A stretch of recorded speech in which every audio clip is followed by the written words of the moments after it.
élèves et les enseignants. Le cerveau et l'enfant. C'est développé avec d'emblée l'activité de l'élève en essayant d'évaluer.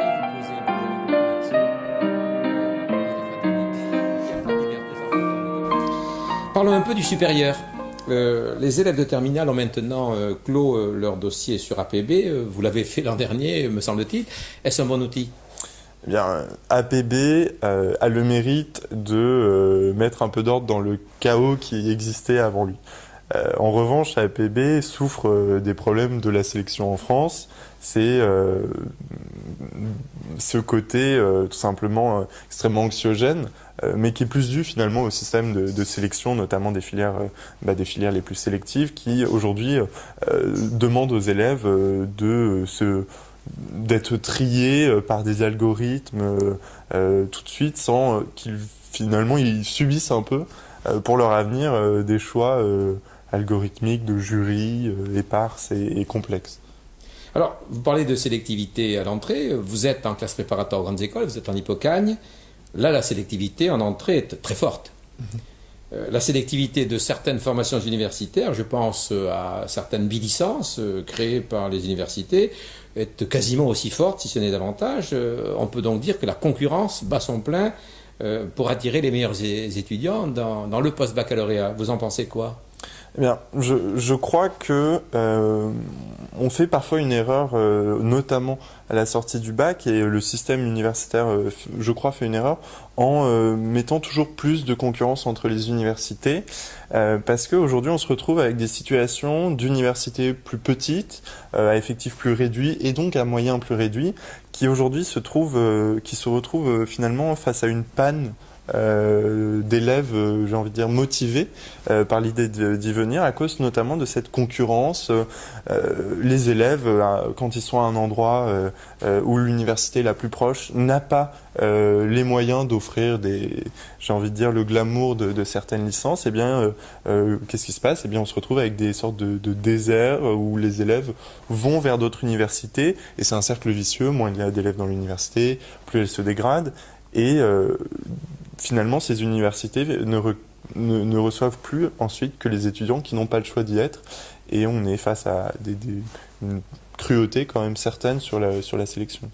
On constate quand même que les universités investissent aujourd'hui dans la formation professionnelle de leurs étudiants. C'est une bonne pratique ?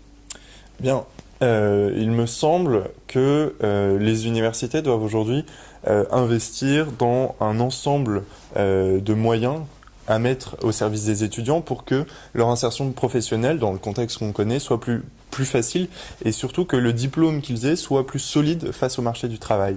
Après, qu'est-ce qu'on entend derrière formation professionnelle ? Ça, c'est aussi une question.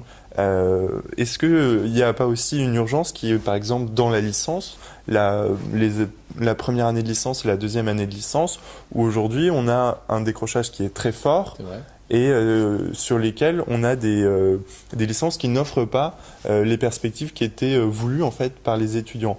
Alors finalement, est-ce que l'université doit toujours avoir un côté disciplinaire et puis s'armer de modules professionnels, ou tout simplement retrouver dans son modèle pour la licence au moins un modèle plus hybride qui soit à la fois professionnalisant tout en étant pluridisciplinaire. À l'image de ce qu'on rencontre dans les écoles de commerce ou certaines écoles d'ingénieurs ?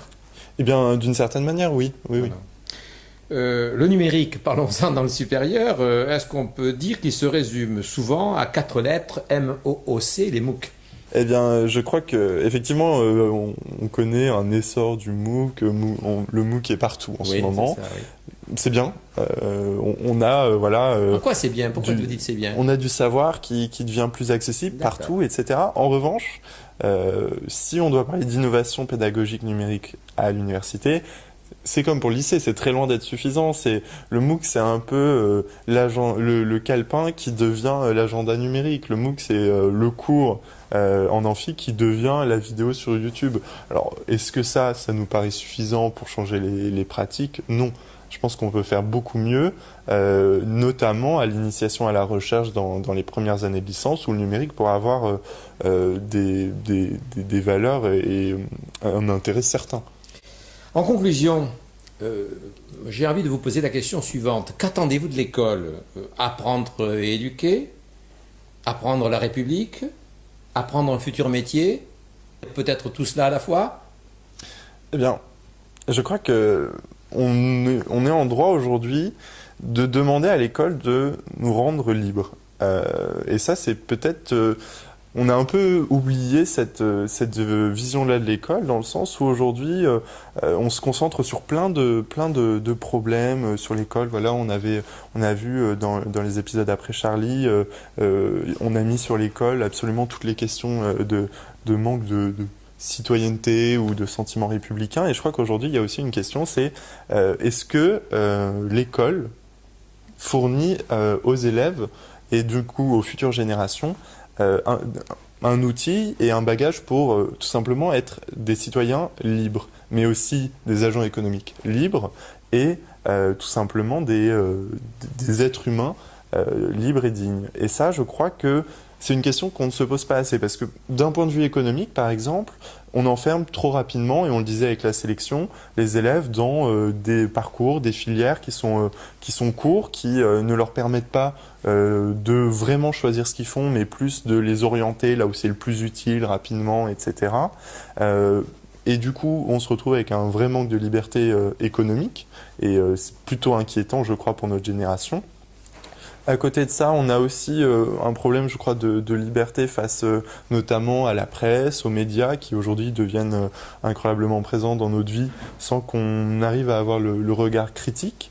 Donc là encore, je crois que l'école faillit à pas mal de ses missions parce que elle s'éparpille dans un certain nombre de problèmes et cherche pas finalement à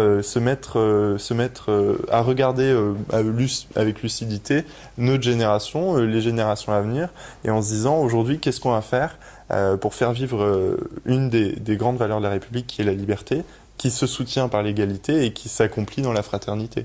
Et ça, je crois que c'est quelque chose qui manque. Merci beaucoup, Corentin Durand. Merci à vous.